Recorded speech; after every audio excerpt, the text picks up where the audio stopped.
back to the channel, you guys. Another video with the Hellcat. And in this video I'm actually going to be filming a review about the car, how much it costs to maintain, have, and just a bunch of information. A review about my Hellcat is a 2015. So yeah, just a pretty much basic Hellcat review. Let's get a start up.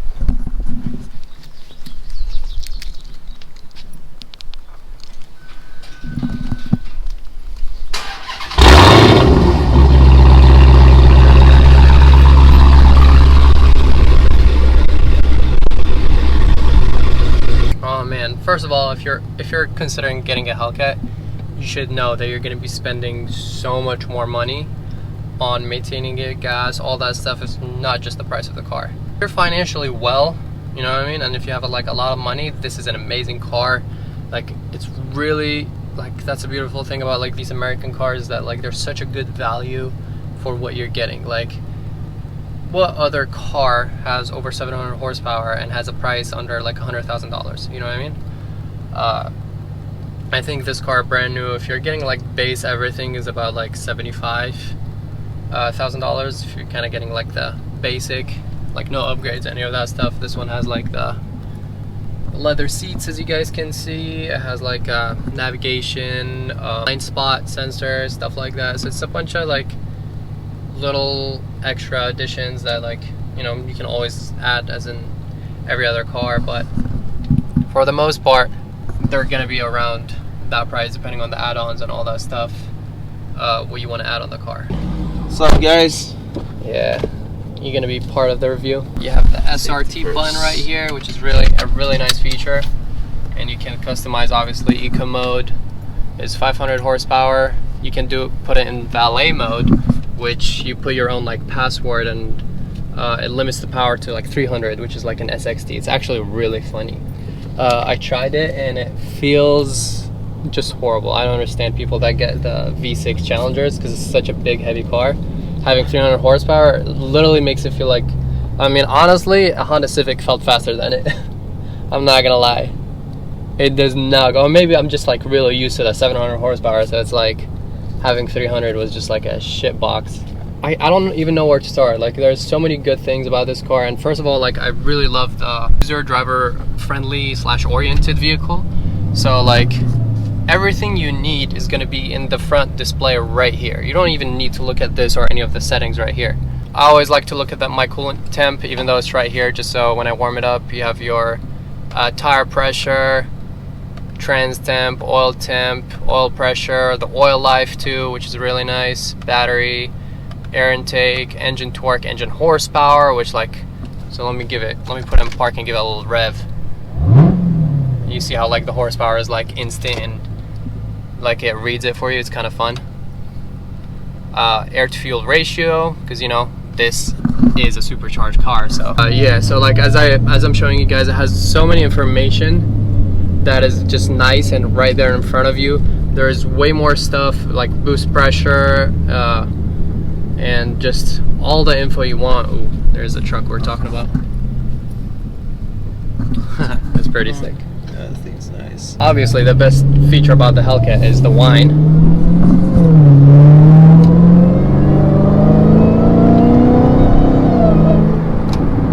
Hope you guys can hear it, but honestly, it's like my favorite thing about the car. Like, it makes it such a unique experience, and I wanted to make the whine louder, but we'll see about that.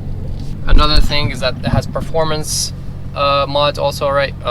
Performance info right here, like a 0 to 60, quarter mile times, G-force is like so much, lap times, lap history, top speed. See, the 0 to 60 just starts on its own, so like I don't even need to like reset it or anything.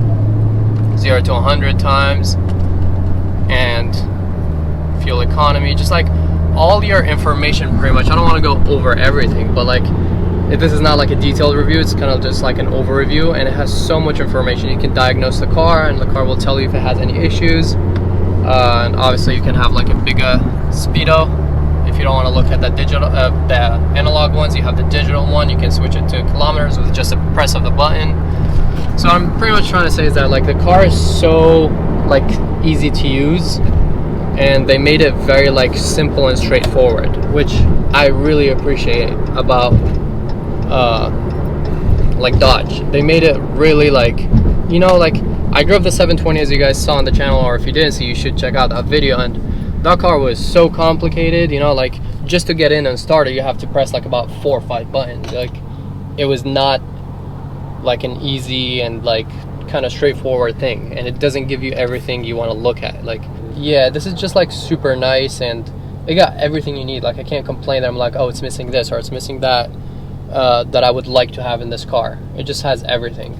The interior could have been nicer, but like honestly, for like it still has leather stitched.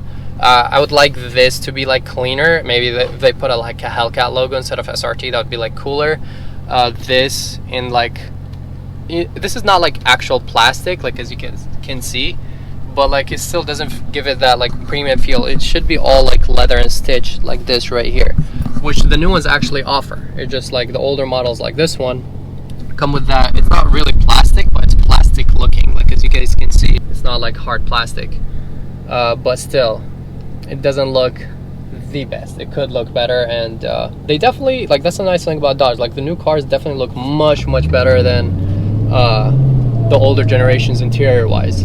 And if you're getting like a nice interior, you're getting over 700 horsepower. The car is easy to modify and build.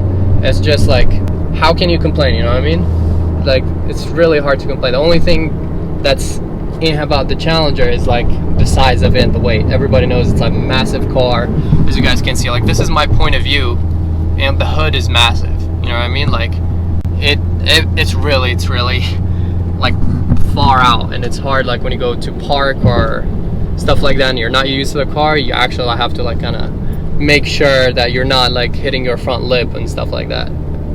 So it's a big car, but I feel like if you're looking at Hellcats, you kind of are already expecting it to be like that. Obviously, the best feature about the car is that engine, and that 6.2 liter supercharged engine. Like, we're in 2021 right now, and you know, everything is switching to hybrid and all that stuff, so it's really nice seeing Dodge stick to like an old classic look that just, like, you know, they just kept it classy, simple, a lot of horsepower, nothing complicated, and you really appreciate that about them, you know. Like, that's a cool cop right there. It's a motorcycle cop too. I literally came here to avoid cops, and there's a cop right here, so we're gonna be taking it really slow. But yeah, the car is like pretty amazing, and there's honestly not much I can complain about. But let me park somewhere and talk about like pretty much the pricing for the car, and what you should expect if you're getting a Hellcat. I've owned this for a little over half a year now, and so I've gotten some, you know, I learned a lot about it, to say the least. And I just want to share that with you guys, just so you can know what to expect if you're trying to get a Hellcat. And